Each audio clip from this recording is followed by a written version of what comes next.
Good to have you guys joining us for what we think is going to be a great hour of discussion, and it's primarily about the simple topic with a lot of complexities to it. And that simple topic is our students' use of technology in the classroom.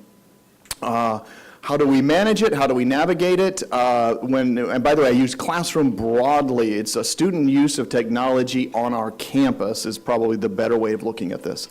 What do we do, whether it's in a dormitory, whether it's working with students just simply in our programming, whether it's with our marketing, whatever the area is, we are facing a very different generation than most of us faced. And that new generation is very comfortable with things. They're comfortable with technology. And I'm going to tell you, just as an administrator, but also a faculty member here, I have a lot of students in a class, and this is a struggle for me. The struggle is I know that their attention spans are limited. As a psychologist, one of the things we get to do is to look at human brains and human development and talk about that, and our students are simply facing competing things for their attention. And this is going on at all times when they're having conversations with people, when they're supposed to be engaging. And so I personally am very interested to hear from this panel and to talk and ask questions like, how are we going to keep our students engaged at the right time? How are we going to create space? How are we going to create spiritually quiet, sacred spaces for our students to connect with each other? I think what we're doing is making a socially networked group of people who are emotionally deficient because they're not spending time as they need to cultivating good relationships. But that's just the bad. There's all kinds of good things about technology that are amazing. And so we have a great panel. So I think what we'll do is we'll invite the panel up one by one, not to sit up here. How about as I'll introduce them, then they're going to come up, talk about 5-6 minutes, and then after the last one is finished, then we'll invite you guys up here to interact with us. So let's just start. I think Matthew Weathers is going to go first. So I'm going to introduce these individuals right now, all of them for you, and then we'll start with Matthew. Matthew Weathers is an assistant professor here in math and sciences. He put a little YouTube video out one time that got about like 10 or 15 hits, and he's our learning management systems coordinator, but he helps faculty in the use of technology, in particular in utilizing Blackboard. I'll tell you this, whenever I get a new TA in my class, I send them immediately to Matthew, and they always report back. He's so easy to talk with, he's so helpful, he helps me understand some things. So new faculty, student development people, anybody that is wondering about how to appropriately use technology like Blackboard and classroom management things, Matthew Weathers is our person. Coming up right after him is Dr. Dodgen-magee. Doreen is a psychologist. I think, I don't know what year she started here or in the graduate program, but I know when I was here early on, Doreen was a very lively, fun presence in the School of Psychology.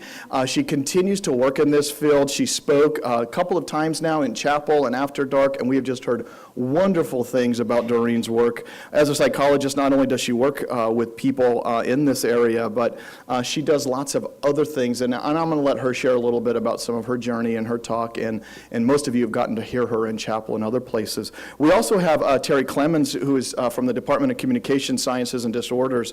I've been here at least 2 years, and in this, I know it's speech and language path. It feels like longer. Speech and language pathologist, and then also been working. I know at a hospital. I don't know if you're still doing that or not. Yeah, at Mission Hospital, and has a lot of wonderful things to say about this area. So Terry will come up, and then Carolyn. Also is coming up in just a minute. Carolyn Kim has been a professor now. I know it's only been 2 years because I made the mistake of thinking it was longer. We had Carolyn come in and speak to us as a student development team about the use of technology, and she had us take a test on whether or not we were, let's see, it was either Googlers or Gutenbergers. And you can probably tell which one I was. And so it was powerful, very challenging questions for us. She uses social media in a very deep, powerful way. I think a lot of us were very impressed. I know she's in public relations and does a lot outside of Biola, as well as working with a variety of organizations and helping them in a wide range of PR experiences. So we're just glad to have Terry and Matthew and Doreen and Carolyn join us. So let's start with this. Matthew, why don't you come on up and give us a little bit of a background and history, what you're doing, and yeah. Hello, good to be here. So the title today was Technology, the student use of technology in the classroom, the use we approve and the use we abhor. And so I was trying to think of what would fit in both of those categories. And maybe sort of a simplistic answer is the use I abhor is when people are being distracted from my lecture in class, because I should be the most important thing in the classroom, right? And the problem is I can never be as entertaining as Facebook or YouTube, except maybe two minutes out of the semester or something. So that's one issue. But then the question is, can there still be room for technology? What do we want technology to be in the classroom? So I'm going to talk mainly about just actually in the 75 minutes of a classroom. There's lots of use of technology outside of classroom. Like Chris mentioned, a lot of us use Blackboard or have lots of other ways of incorporating technology for outside of the classroom learning. But actually, maybe I'll start with this question. How many of you have, and I thought there would be more faculty, so we'll see how many people can answer this, but one way I use technology in the classroom is to ask poll questions like this. So if you have your cell phone and would like to answer this, those of you who aren't faculty, maybe you could answer this from your perspective. Do you have an explicit policy about cell phone use in your classroom? Or if you're not faculty, maybe think of the most recent class you've been in. Was there a policy? Yes, it's in the syllabus. Yes, but not. That should say not in the syllabus. In other words, somebody just said it verbally, or no, there's no explicit policy. So I'll give a few minutes for. We'll let that go as I talk. But one thing I want to ask is, I wonder if this is a new problem or not. Maybe it's a little bit cliche for teachers to complain about students these days. I wonder if we went back 100 years from now, 100 years ago, people would be complaining about students these days. Here's a quote. Our youth should be trained from the first in a stricter system. For if amusements become lawless, and the youths themselves become lawless, they can never grow up into well-conducted and virtuous citizens. You know, these youth these days. You know who said that? Well, that's in Plato's Republic. Socrates complained about that, right? And I wonder, you know, maybe we see some evidence that people complained about the invention of writing because then it made it so you didn't have to memorize as much stuff. We left this oral culture to this sort of lazy written culture. Or with the advent of typewriters, some teachers would complain about penmanship. You know, you don't have to write anymore, you can type. Or what about tape recorders? If people can bring tape recorders to class and press record, and then they don't have to really think about or listen to you. So part of me wondered for a while, just in thinking about this whole topic, is this just, are we just, you know, complaining as we would about any type of technology? Is there nothing new? But I think that maybe there is. And so I think that, yes, technology is getting closer to our embodied persons, and I think that's the difference. So if you think about technology and communication technology, with the invention of the telegraph, that was the first time in human history that information could travel faster than somebody carrying the information. It used to be the fastest way to get some information somewhere was to give it to somebody, have them hop on a horse and gallop away really quick, right? And then trains actually were developed around the same time as telegraph. And so, yes, the telegraph changed the way we communicate. So did the television and the radio. But those things, they sort of came closer and closer. Now you have a telegraph office in your town that you could walk across town and send a message to. But now you have a telephone in your house, right? Or you have a radio or TV right there in your living room, and then you could carry around your radio, and you have these Walkmans. So I think, and it's coming even closer and closer to our space, to our personal space. And I think that maybe mobile technology is getting close enough such that it is a different kind of thing. Because you couldn't bring a telegraph office into the classroom, you couldn't bring Pony Express or the train station into the classroom, but you can bring a mobile device into the classroom. And so that to me is bringing up the questions of whether it's a change in kind of technology. And so maybe we aren't just complaining about the same old thing that teachers have been complaining about for ages. I'll finish with this idea. Well, maybe two quick ideas. One idea is that it's going to get worse. Because right now you can tell if somebody is using Facebook in class because they have their phone out and they're looking at the screen, right? It's still a separate object from your body, but 50, 100 years from now, people, not even maybe that long, people will be able to browse the web with their glasses, or their contact lenses, or somehow internal to your clothes or internal to your skin. So our students will tell their grandkids, I remember the day when you actually had to have a separate device that you carried around this little brick-looking thing in your pocket all the time, and that's how you checked your Facebook, or whatever they have instead of Facebook, Bodybook, or, well, I don't know, never mind. Who knows what they're going to have, but, so, yes, we'll still find things to complain about 50 or 100 years from now, but maybe it is we are sort of at a cusp of something new. So finally, uses we abhor, I told you about that. Uses we approve, I told you about that. I have one last category to add to this, uses we dislike. For those of us teachers in here, maybe we need to get used to these. First of all, students can fact check anything you say with Google and Wikipedia. So you can't get anything wrong in the classroom anymore. If they say, I don't think it was that year, they could look it up and say, yeah, it's wrong. Students can record anything you do or say in class, and then they could post that on social media. And we've seen a couple sort of situations where a teacher gets really mad at some student, and then some other student is taping that and they post it on YouTube. And also students can communicate with each other surreptitiously without your knowledge, sort of sophisticated passing notes back and forth. So those are things we may need to get used to, and I don't have any answers, just sort of that's what I think is coming. Let's see. 44% of you said there's no policy. Yes, 39%. That's interesting. I use this kind of stuff, and I think that this kind of thing in the classroom can help people engage with what you're doing because they feel like they're a part and that they see their responses right up there. So that's just a simple example. All right. I'm going to start talking right now because asking me to talk and then telling me I only have 6 minutes is like giving a child a lollipop and telling them they can't eat it. Okay.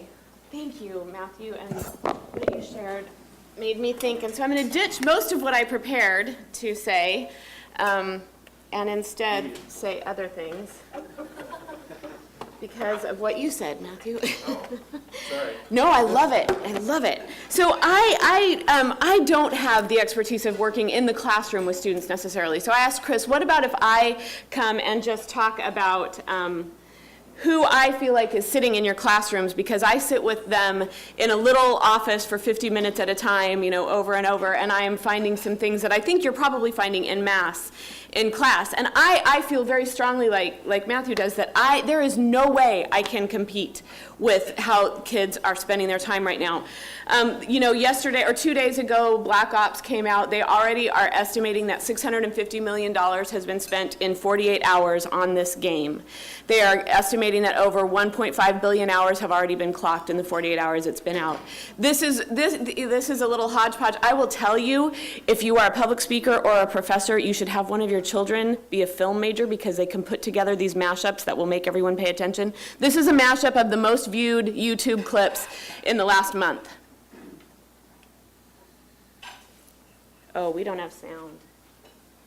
We're going to just turn this up. This is what your career has brought you. Oppan Gangnam Style.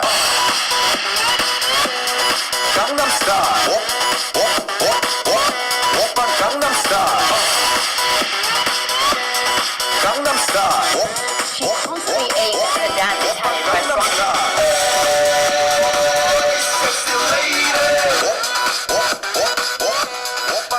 Starting on line today, Lady Gaga's Weight Gain.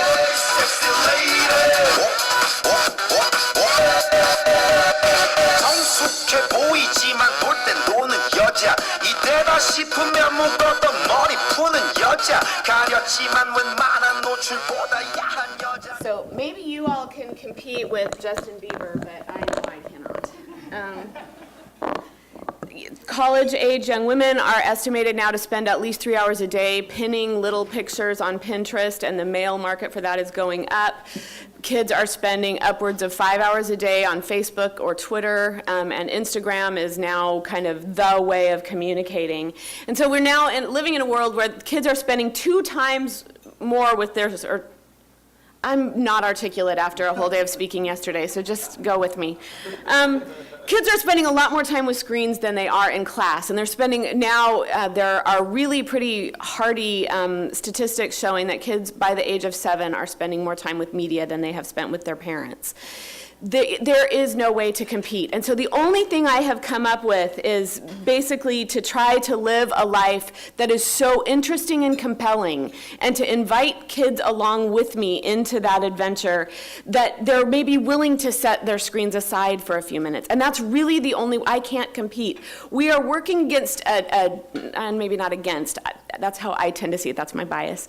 We're working against a culture now that is absolutely using games and gamification to sell everything. You know, the big new thing, if you look at a lot of educational journals, is how can we make curriculum gamified? And the problem with that is that game companies are much better at it than we are. And they are using what they call complex training strategies. Basically, all the good things that classroom teachers use, repetition, increased reward, basically all the good strategies teachers use, gaming companies and marketing companies have access to and have a lot more money to develop them a lot better.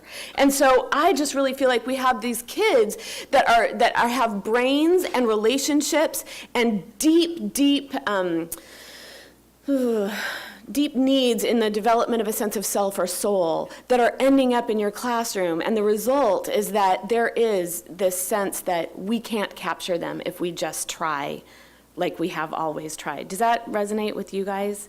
That these kids are kids with diminished focus. One of the things about gamification research, that if you look at the educational journals on gamification, they're talking about, they tend to highlight all the research results from gaming research that say that there is a benefit. Well, the only 2 groups that seem to show a benefit from increased gaming are surgeons, right, and mathematicians.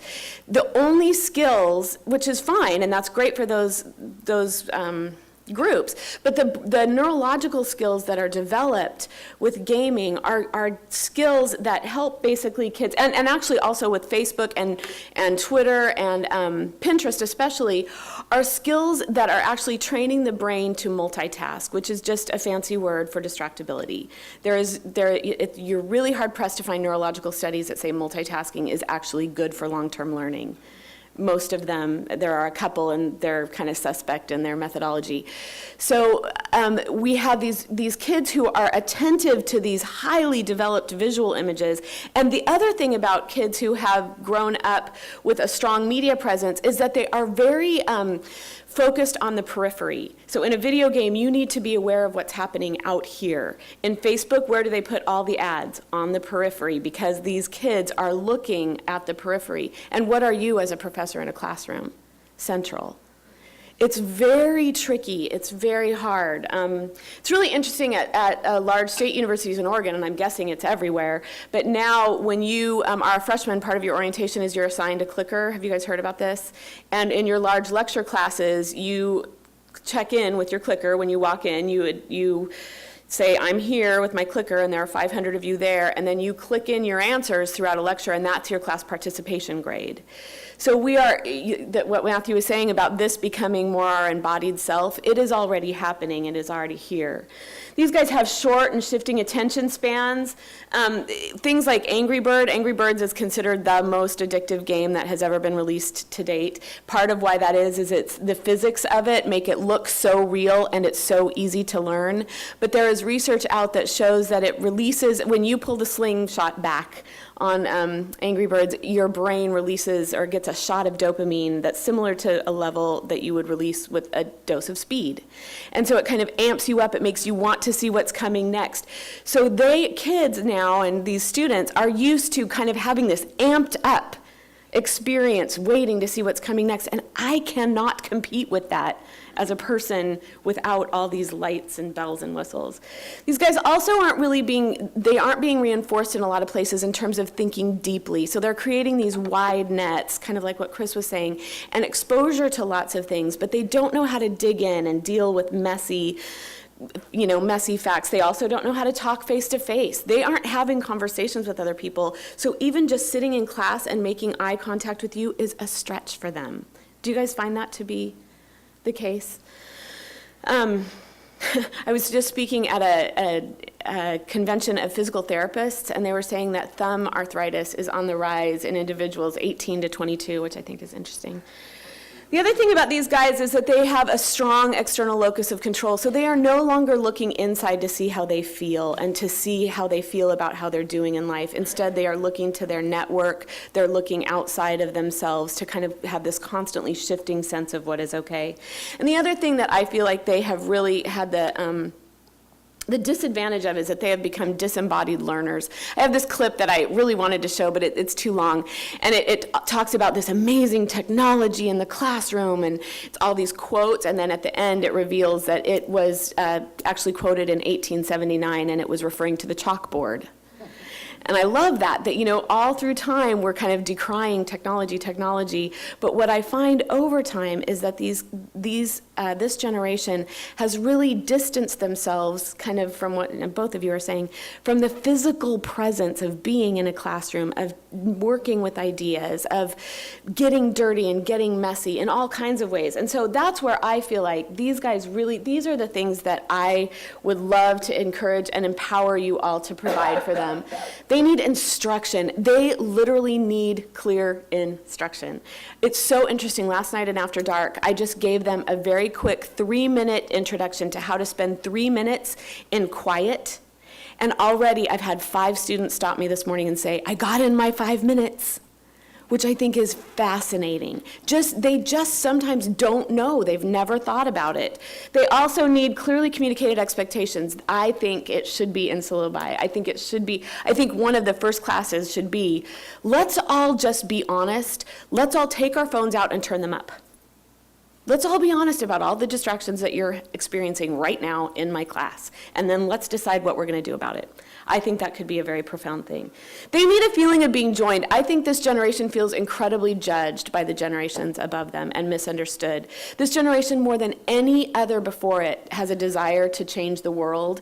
Sadly, they just think that doing that means wearing one of those little wristbands that says the name of the cause or pushing like on a Facebook page. We need to help them with opportunities and empower them and be empathic with them and join them. I think just helping them feel like you get it and you aren't just judging them. And then I actually also think they need some practical tools from us about how to focus in class. There are so many tools you can use. You can cut up little carpet squares and have them on available to students to just play with during class. There's a lot of research that suggests that movement during class will help students retain up to 80% more of lecture information if they're knitting or using, there's a popular new putty that's used on a lot of university campuses. It comes in like little Play-Doh containers, and students just carry it around in their backpack. It comes on a key ring, and you can just knead it while you're listening to a lecture. But anything that gets them back in their bodies in the classroom is really, really powerful. I hope I kept within my 6 minutes. Good job.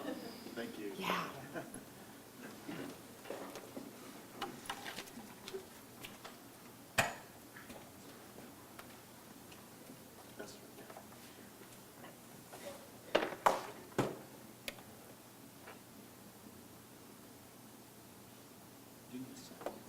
I don't.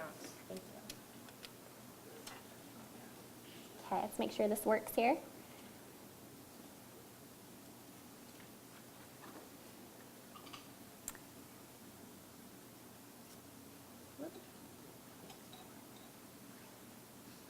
Okay.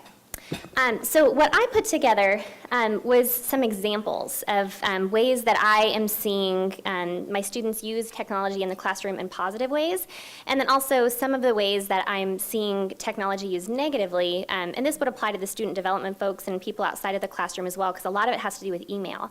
And I completely agree with Doreen that I think especially in those areas, our students need very specific instruction on what is appropriate in those contexts and what's inappropriate. So we'll get to those examples.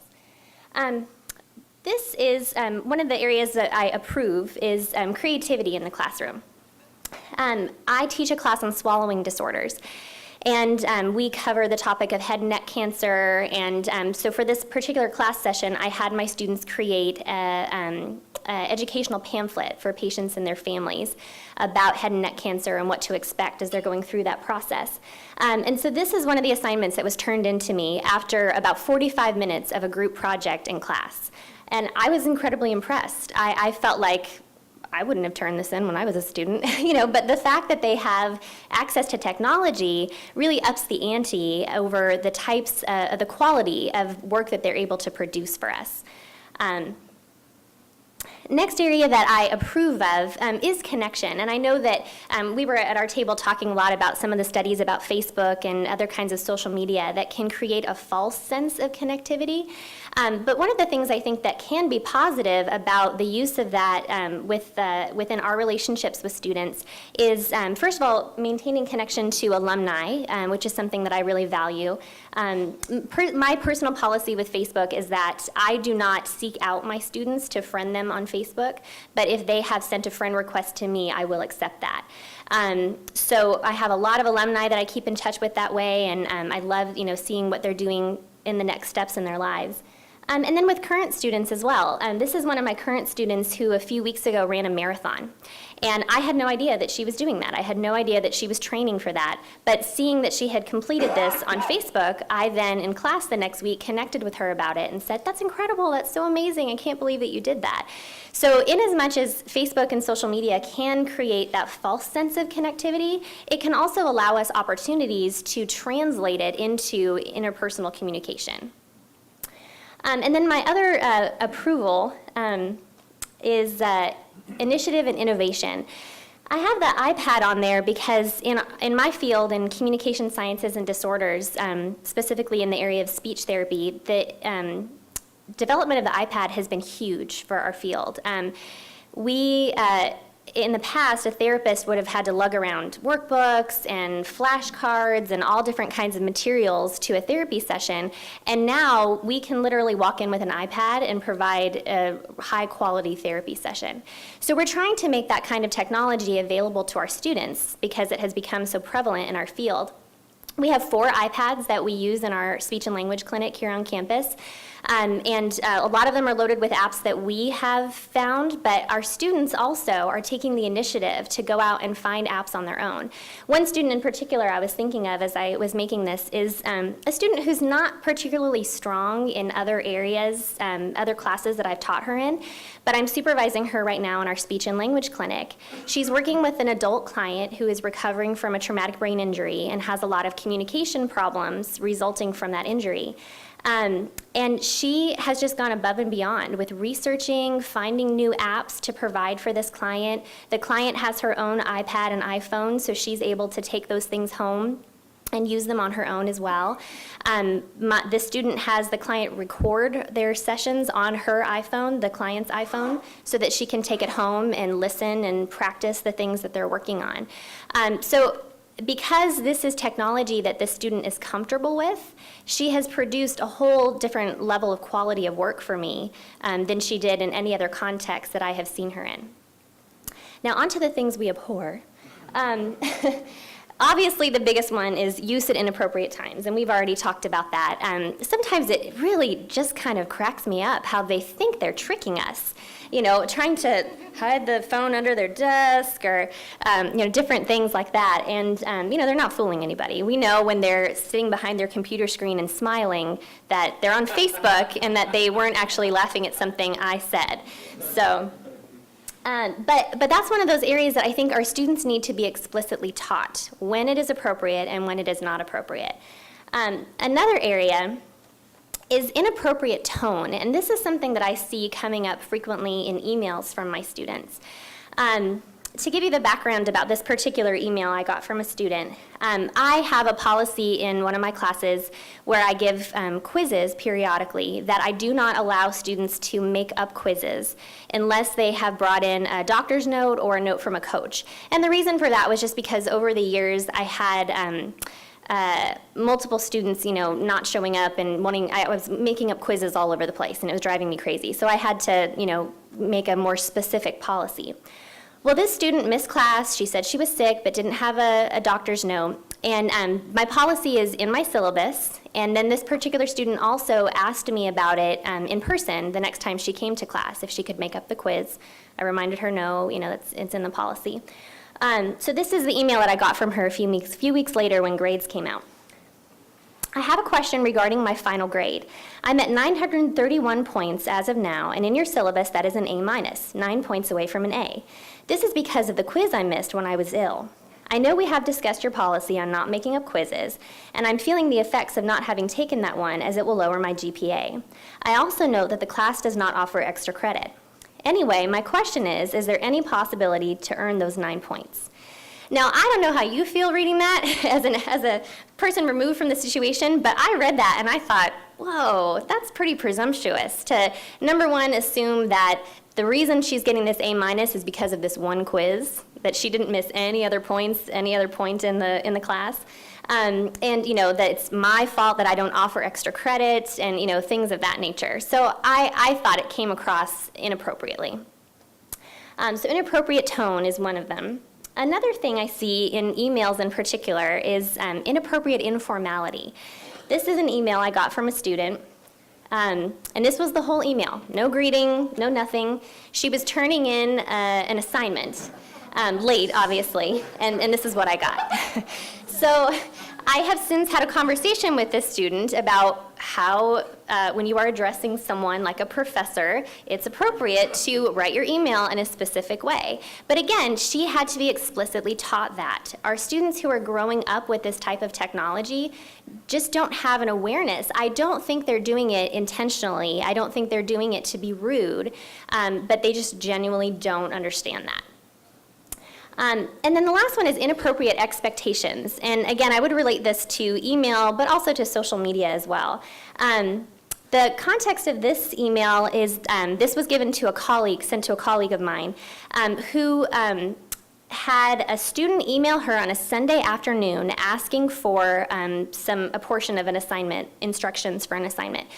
The instructions had already been posted on Blackboard. She had announced that to the class, so the student missed that somewhere. And she does not check her email on Sundays intentionally to try to have a break from it. So she got this email from the student on Monday morning. So he had written her Sunday night, didn't get an answer, and wrote her this email Monday morning. Hi, Professor, it's so-and-so again. Do you ever answer your emails? Do you use another one more often? If so, please tell me so I can have an answer of some sort. But yeah, can you email the manner of production note sheets? I need the last 4 pages. Please send them ASAP if you can. Okay? So again, I think because our students have this type of access to us, which is wonderful that they do, along with that can come some inappropriate expectations about how quickly we should respond and things like that. And then finally, the last abhor is a lack of awareness of the public nature of information shared. I'm sure many of us have seen the types of things that are posted on Facebook, like things that can be attention-getting or needy, perhaps. And our students need to know that that's inappropriate. I spend time in one of my classes talking specifically about when you are a professional in the workplace, not writing about what's going on at work on your Facebook page, like complaining about your boss and things like that, because you never know who's reading it. In addition to that, I've seen students complain about classes or exams that were hard on Facebook. And the thing that cracks me up about it is, do they not remember that they friended me on Facebook? So this picture goes along with that as well. These are some of my adorable students, and they're so great, and aren't they having the greatest time? It's so nice in this picture, and I'm glad they're having fun. However, what they were supposed to be doing at that time was working on a research paper.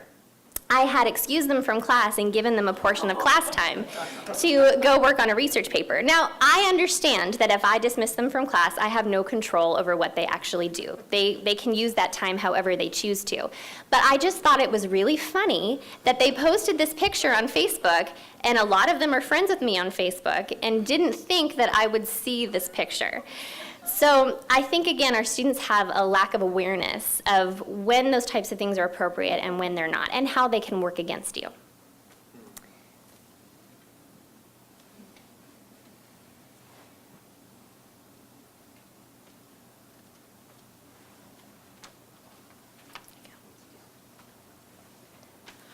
Good morning. I tend to be very optimistic about social media and technology use, so I am going to throw that out there at the start of this so you know where I'm coming from. I love technology, and this is one of the graphics that I use all over the place, especially with PR students, because I love how technology can let you zero in on one individual in a mass of information.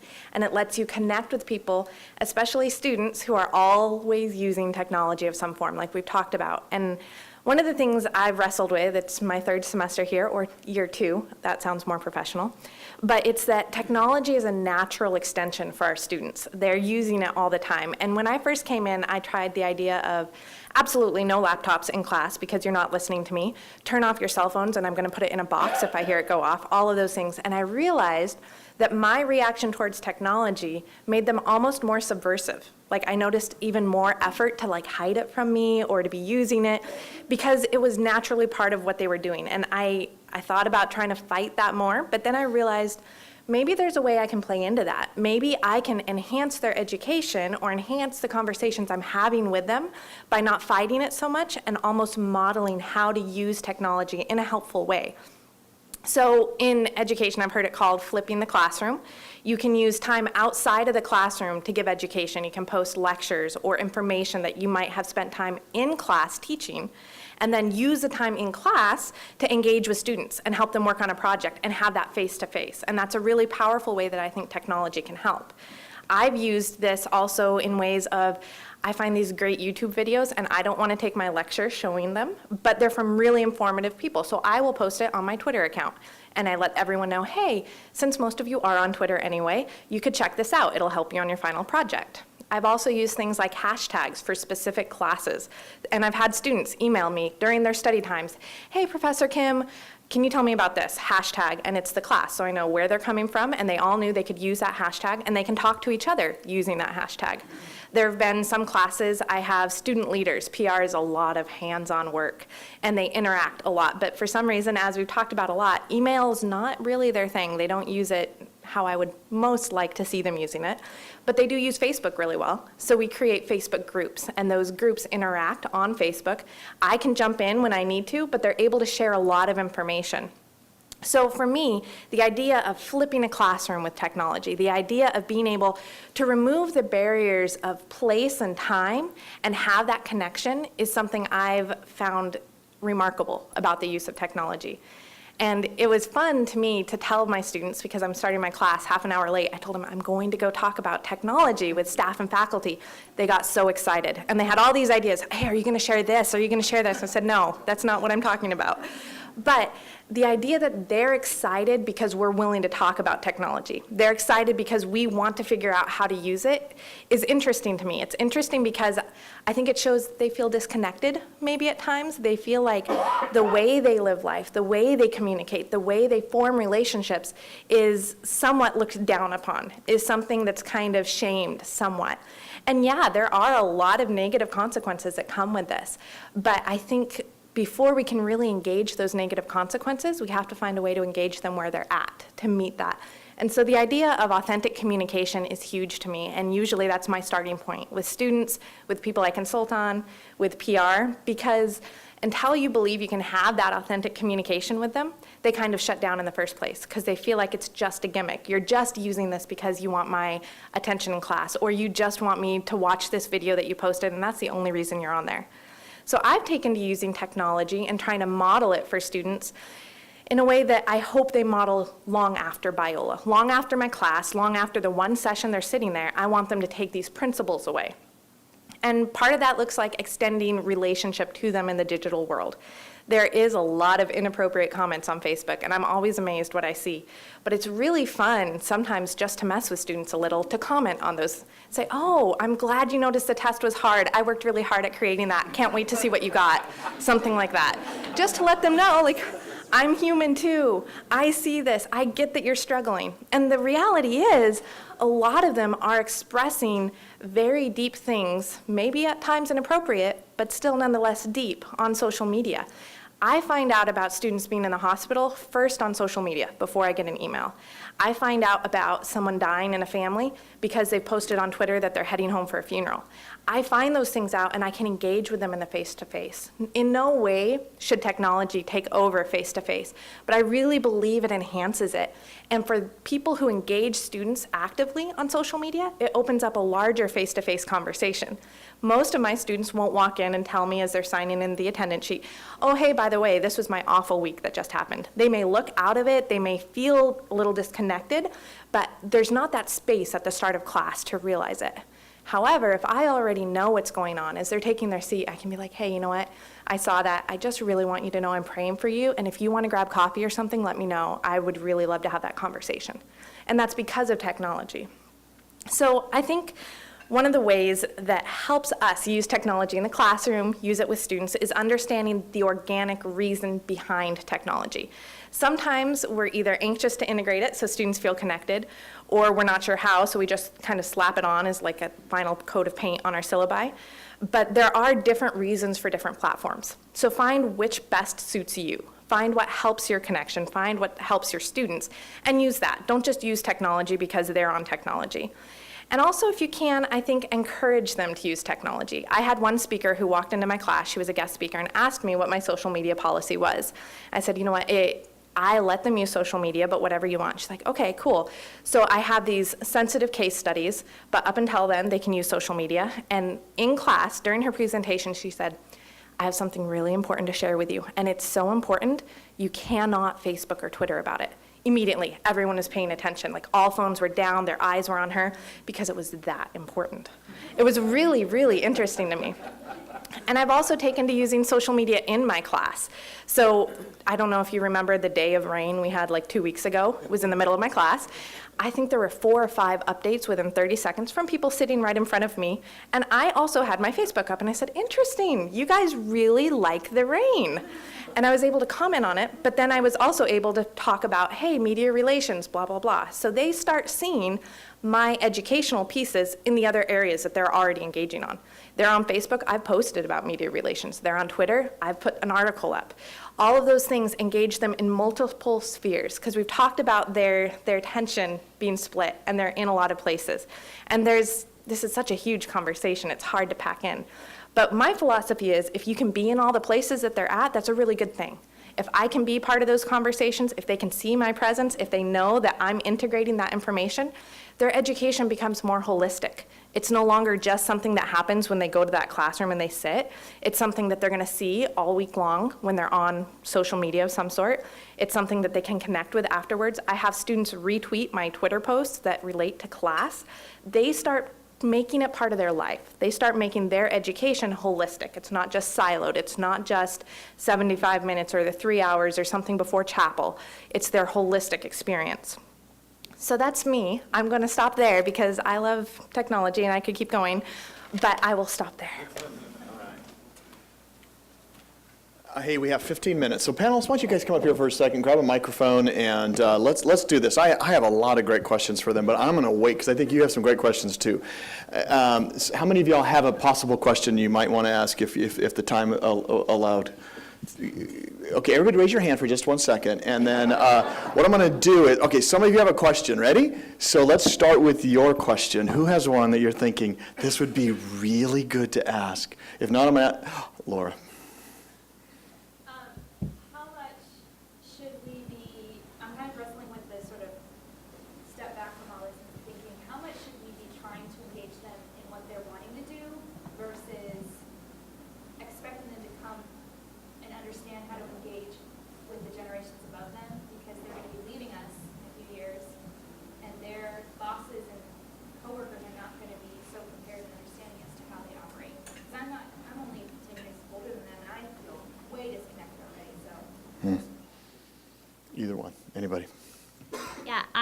relate to that. Is this even on? Okay. I've done a lot of reading about the millennial generation and about how they relate to the older generations. And I think that that's really a tension that there isn't a clear answer to at this point. Because on one end, I think we have a responsibility to prepare them to work with people of other generations.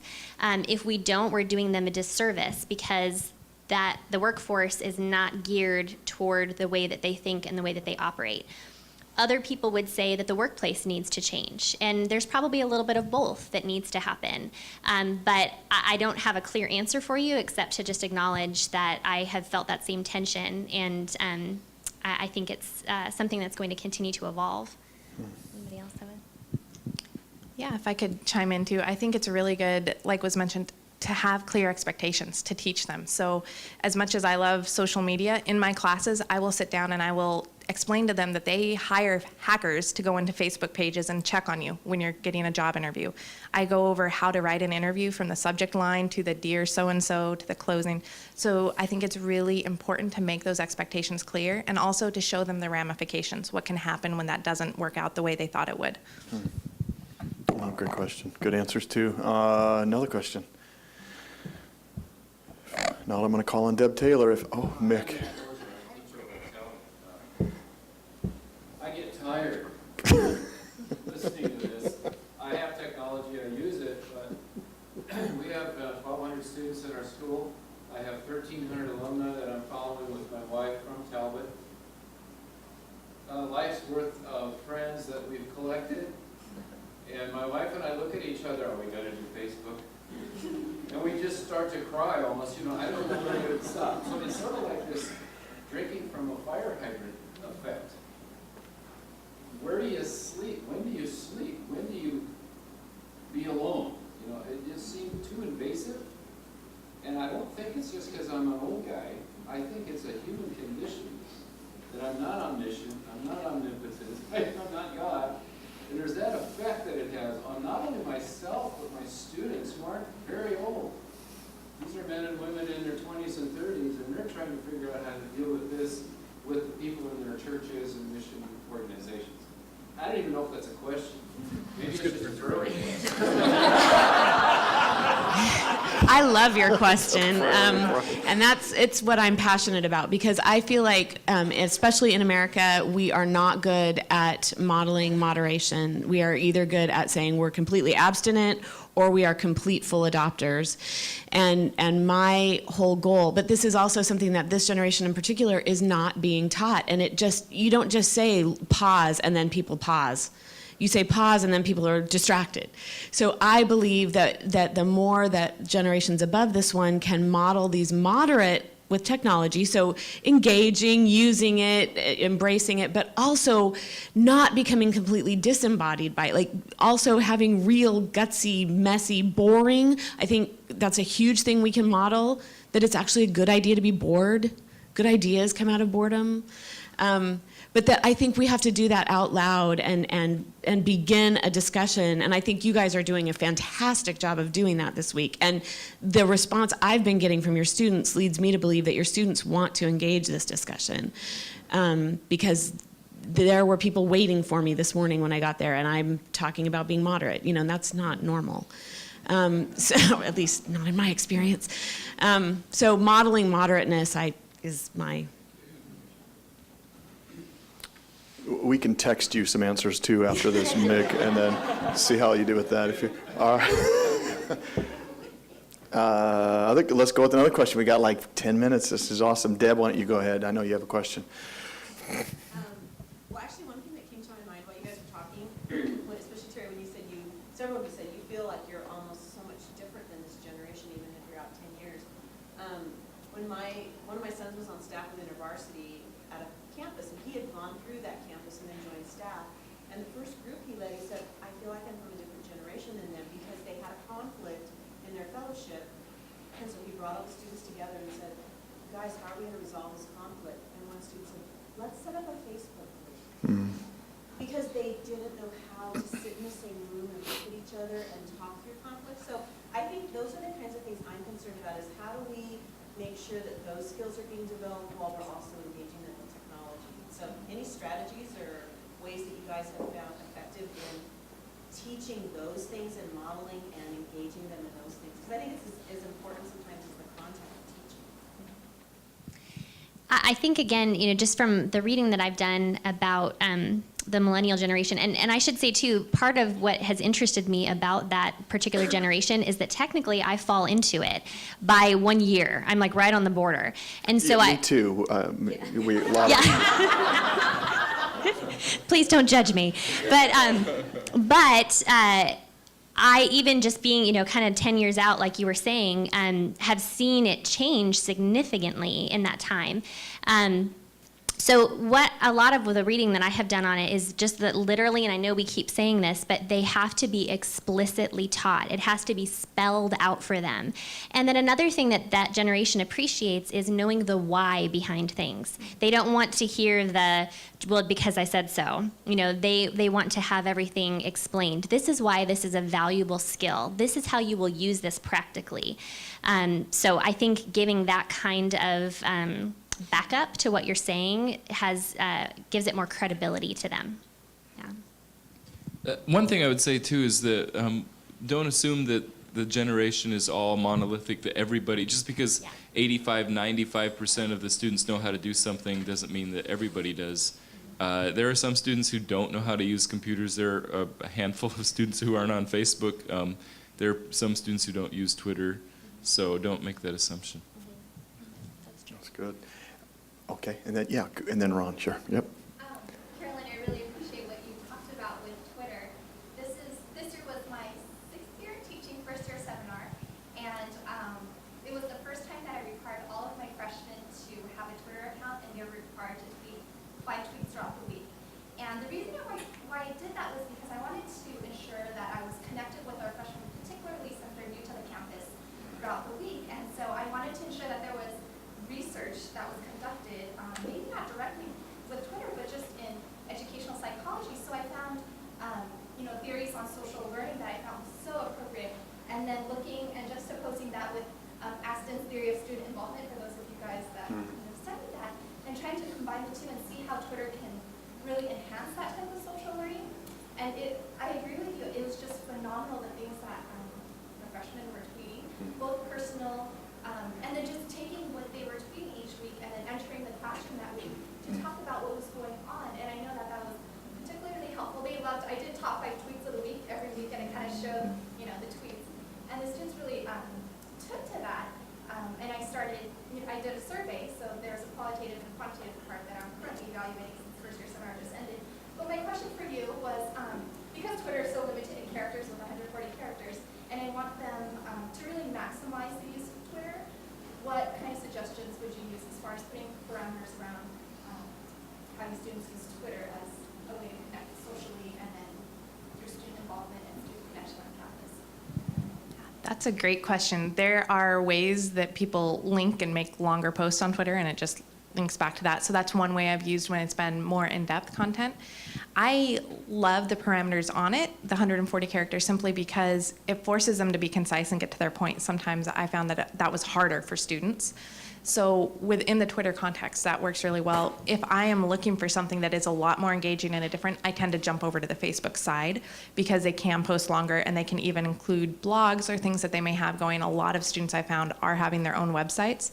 So they'll write in depth about their feelings or their experiences, and then they'll post a link either on Twitter or Facebook. So that's one way you can kind of draw more in and do that. You can also have either a tweet up or a Twitter chat. And so it's an ongoing conversation as you real time, and people are talking back and forth with the 140 characters. And that provides a more in-depth conversation, but everyone only gets 140 characters at one time. I have a quick question. Do you guys, what's your sense of how students use Twitter? Because I sort of had the vague sense that they see it as sort of an old person's tool or kind of like passe, or they don't use it. I'm biased because I do have PR students, so they tend to be on it because their clients require it, but almost all of my students are on it, and my students have asked me if it's urgent, can I tweet them instead of email them, because email is old for them. So I set up coffee dates and answer homework questions on Twitter, but if it can wait, then I'll do email. So. You want to answer that too? Okay. I just wanted to add in that kind of the question before, we're talking a lot about how we can use technologies and how we can speak their language, which I think is profound and really meaningful. The other thing that I would say is this would be a great opportunity to also say, I'm speaking your guys' language, now I'm going to ask you to invite you to speak mine. And so we're going to have one class that's like a Socratic class, or a class that's just a discussion. We're going to break up into small groups. And these kids, I keep referring to them as these young adults. Discussion is not necessarily comfortable for all of them. So if you can just do the simple act of bringing a board game, or I have, ridiculous junk store stuff out here, and there are kids sitting around tables just making things, and all of a sudden conversations are starting to happen. But those are the ways in which you can train for some real life conversational skills where you're sharing. I'll learn your language, you learn mine. And I think it's powerful. I'd just like to sort of head along that sort of similar line. I know that technology is used for entertainment and sense of connection and all that sort of thing. And that's great. But I'm wondering how much there is a deeper cry, the need of the human heart, because we all need to be connected. Now, the sense of connection through communication is there. It's not deep, usually. And in a public sphere, it's very, very difficult to be deep.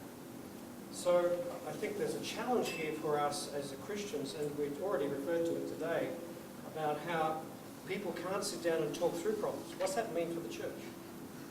What sort of challenges does this provide for us as a Christian institution to say, help provide them with some authentic relationships that can help meet their emotional and spiritual and psychological needs? And it goes on, because the families are distracted, they're distracted at home, they're not connecting maybe in class with some of their friends. What do you see as our sense of responsibility as a Christian institution? To have these discussions. That's all I got. It's not an easy question. We're trying to figure that out. I think technology can be helpful in fostering sort of the shallow friendships, but shallow friendships are required before deep friendships. So it's great that students can text each other and talk on Facebook and maybe plan things. And maybe technology could be seen as a way of doing that first level to get together in person to start the process. I don't know. But you can't rely on technology as being the only type of relationship, or, there's got to be in-person relationships too. I lied. I have more to say. Good. I always have more to say.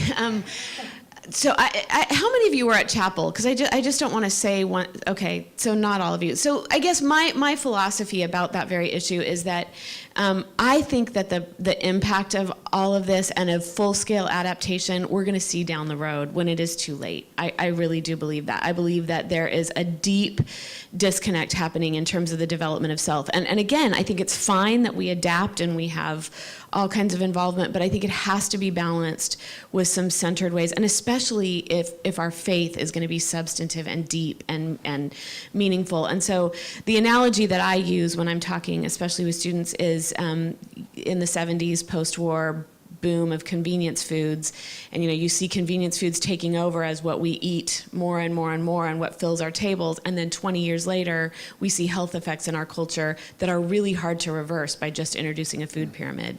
And so I do think that you guys are putting yourselves in a beautiful place I don't know of other Christian universities that are doing a Faith and Technology Week and that are having these discussions and getting both faculty and students involved in thinking about how are we going to choose to be countercultural in such a way that 20 years we don't have the same effect for our students and alumna that other places did that just said, oh, it's fine, Chef Boyardee tastes just like a real Italian meal. Because it doesn't. Facebook doesn't feel like a genuinely deep, authentic connection. It's fantastic for what it's for. So I applaud you all. Sorry. Carolyn, go ahead. I think that's I love that analogy, it's not designed to replace face-to-face. I think it's a great tool to enhance face-to-face. And one of the things, again, is getting back to explicitly explaining that to students. So again, working on group projects, it's amazing how much conflict can come up. And as a professor, I get to show them, hey, I noticed you're fighting on Facebook. Let's have a coffee date to talk about this. And I actually have gone through, it's nothing to do with PR, but we talk about how do you resolve conflict? How do people feel heard? And how can you do this in a face-to-face setting? How do you not use you language, but use me language? That kind of thing. And I think they need to see that, and they need to see it modeled. For the future of the church, I think it really is about leadership modeling. How do you use technology in moderation? Because it is here, and we do have it. A lot of students see it as an extension of themselves, but then how does that play into the face-to-face? And it should enhance it, not take over it, and not minimize it. Biola University offers a variety of biblically centered degree programs, ranging from business to ministry to the arts and sciences. Visit biola.edu to find out how Biola could make a difference in your life.